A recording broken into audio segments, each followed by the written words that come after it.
অসাধারণ একটা ম্যাচ হলো। এবারের টি-20 বিশ্বকাপের সবচেয়ে এক্সাইটিং ম্যাচেস গুলো, যেটা আমরা শুরুতেই জানি যে সাউথ আফ্রিকা আফগানিস্তানের একটা দুবারের টাই সুপার ওভার ম্যাচ হয়েছিল, বাট এই ম্যাচটা যেটা হলো ভয়ঙ্কর এক্সাইটিং একটা ম্যাচ, যেই ম্যাচে শেষ ওভারে দাসুন সানাকা 28 রানের ইকুয়েশন মিলাতে পারবেন কিনা, শেষ ওভারে শেষ পর্যন্ত শাহিন শাহ আফ্রিদি ওই রানটা ডিফেন্ড করতে পারবেন কিনা।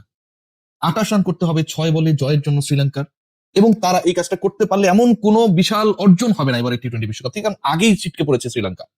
পাকিস্তান শেষ পর্যন্ত জিতেছে, কিন্তু এই জয়ের পরেও দলটা শেষ পর্যন্ত সেমিফাইনালসে যেতে পারলো না।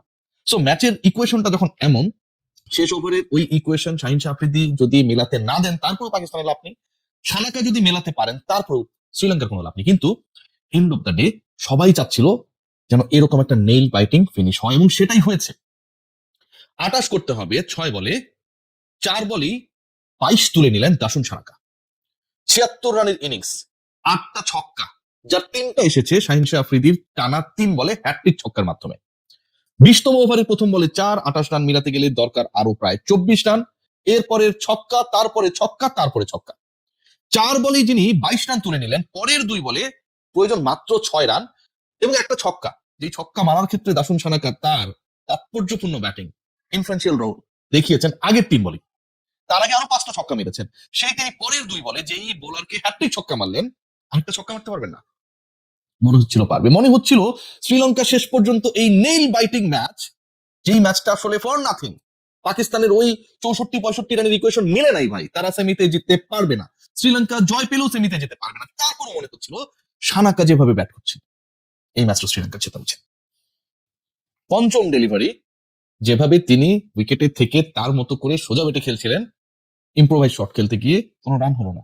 Last ball, most debatable part of this match, of the bowling innings of Pakistan.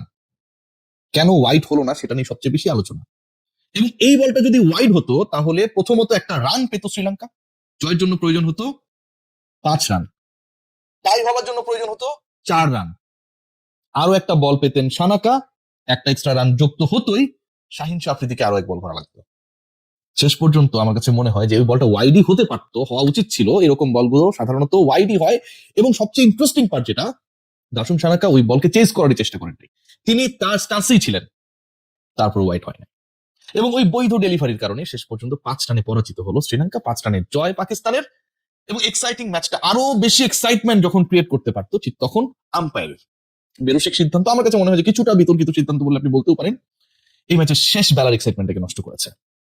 আজকের এই ম্যাচ, দাসুন সানাকার কনসিস্টেন্সি, সাহিবজাদা ফারহানের সেঞ্চুরি, শুরুর দিকে মনে হচ্ছিল যে পাকিস্তান তারা যেই রান প্রয়োজন সেই রান করে ফেলেছে, শেষের দিকে গিয়ে তারা মাত্র 25 বলের মধ্যে 8 উইকেট হারিয়েছে। 95 বলে একটা দল পাকিস্তানের ব্যাটিং ইনিংসে যদি আমরা আলোচনা করি যে 176 তুললো উইদাউট লুজিং আ উইকেট, কোনো উইকেট হারানো ছাড়া। 42 বলে 84 রান করে ফাকর জামান ফিরে গেলেন, ফারহান পরবর্তীতে শতক তুলে নিলেন, সেই দলটা শেষ 25 বলে, 120 বলে খেলায় শেষ 25 বলে তুললো মাত্র 38 রান। এর থেকেও ইন্টারেস্টিং হচ্ছে সেই 38 রান তুলতে they had lost 8 wickets. This is what the real picture of Pakistan. যেই পাকিস্তানকে আপনারা মনে করতে পারেন যে তারা এত ভালো ব্যাট করেছে, 176 ফর নান, যেটা বিশ্বকাপের ইতিহাসে টি-20 বিশ্বকাপের ইতিহাসেরই একটা রেকর্ড পার্টনারশিপ, সেই দলটা শেষে গিয়ে যেভাবে খেয়ে হারিয়েছে, উইকেট হারিয়েছে, রান তুলতে ব্যর্থ হয়েছে, স্কোরটা যখন মনে হচ্ছিল 230 এর কাছাকাছি চলে যাবে, সেই স্কোর 100 মানে 215 পর্যন্ত টাচ করতে পারে নাই। এর মূল কারণ হচ্ছে have got the consistent Pakistan, যে পাকিস্তান অনেক বেশি আনপ্রেডিক্টেবল, যে পাকিস্তান অনেক বেশি ভঙ্গুর, এবং সেই ভঙ্গুর চরিত্রটা আমরা উইথিন 25 বছরের মধ্যে দেখেছি। আজকের এই ম্যাচে আসলে খেলা শেষ হয়ে গেছে 15 ওভার 5 বলে পাকিস্তানের বোলিং ইনিংস এবং শ্রীলঙ্কার ব্যাটিং ইনিংস, যখন ওই 147 যে প্যারামিটারটা, 65 রানের ব্যবধানে জিততে পারলেই কেবল পাকিস্তান সেমিফাইনালে যেতে পারবে, সেই প্যারামিটার যখন ক্রস করে চলে যায় শ্রীলঙ্কা, তখন পর্যন্ত মনে হয় না যে এই ম্যাচটা শ্রীলঙ্কা জিতে যেতে পারে। শেষ ওভার পর্যন্ত মনে হয় না, শুরু হওয়ার আগ পর্যন্ত এই ম্যাচটা শ্রীলঙ্কা জিতে যেতে পারে, কিন্তু লাস্ট 2 বলসে মনে হয়েছে এই ম্যাচটা শ্রীলঙ্কায় জিততে পারে, এবং এই ম্যাচটা শ্রীলঙ্কার জন্য জেতাটা deserving, they deserve it to win. কিন্তু শেষ মুহূর্তে যখন ওই কথা, ওই ব্যাপার, টানা 3 ছক্কা, তার আগে একটা চার, দাসুন সানাকার সেই ছকছকে ইনিংস, সুপার হিটিং অ্যাবিলিটি আমরা দেখলাম, যখন মনে হলো শেষ 2 বলে একটা ছক্কা কোনো ঘটনা না, ঠিক তখনই আসলে যখন ওই কনভিন্সিং ব্যাপারটা মনে হচ্ছিল, পরের 2 বলটা কাজে লাগলো না। ইনফ্যাক্ট একটা বল ওইটা যদি না হতো, তাহলে মানে ওয়াইডটা যদি হতো, ইনফ্যাক্ট ওয়েটটা যদি হতো ঘটনাটা অন্যরকম হতে পারতো। আজকের ম্যাচে আমার কাছে মনে হয় যে সবচেয়ে ইন্টারেস্টিং পার্ট যেটা, যে পাকিস্তান যেই কাজটা করতে পারে নাই এক্সিকিউশনের জায়গায় যেভাবে ফেল করেছে, আবারও বলছি 176 ফর নান, এবং পরবর্তী সময়ে তারা 25 বলের মধ্যে 8 উইকেট হারিয়েছে। They have added only 38 runs in scoreboard. তার মানে 25 বলে 8 উইকেট হারানো এবং 38 রান যোগ করা, শেষ 4 ওভারে আপনি কোনো ব্যাটিং করেন নাই, প্রপারলি আপনি কোনো ব্যাটিং করতে পারেন নাই, যেটা আসলেই দরকার ছিল। শেষ 25 বলে যদি আপনি 38 এর জায়গায় 70 রান যোগ করতেন, খুবই পসিবল ছিল, কারণ you haven't lost any wicket, আপনি কোনো উইকেট হারান নাই। তো আপনি যেহেতু কোনো উইকেট হারান নাই, 25 বলের খেলা বাকি রয়েছে, সেই সময়টা তো আপনি আরো অ্যাটাকিং হবেন, মোর অ্যাটাকিং হবেন, কিন্তু সেটা না হয়ে তারা ভেঙে পড়েছিল। ওই 70টা রান যদি অ্যাড হইতো, 60 রানও যদি অ্যাড হইতো, আমার কাছে মনে হয় it could have been a very very different match, এবং যেখানটায় পাকিস্তানের জন্য চান্সেসটা অনেক অনেক বেশি থাকতো to qualify to the semifinal. ইন্ডিয়ার পরীক্ষা পরের দিন, and they are going to meet West Indies, যারা পৃথিবীর যে কোনো দলকে তাদের দিনে নাকানি চোপানি খাওয়াতে পারে।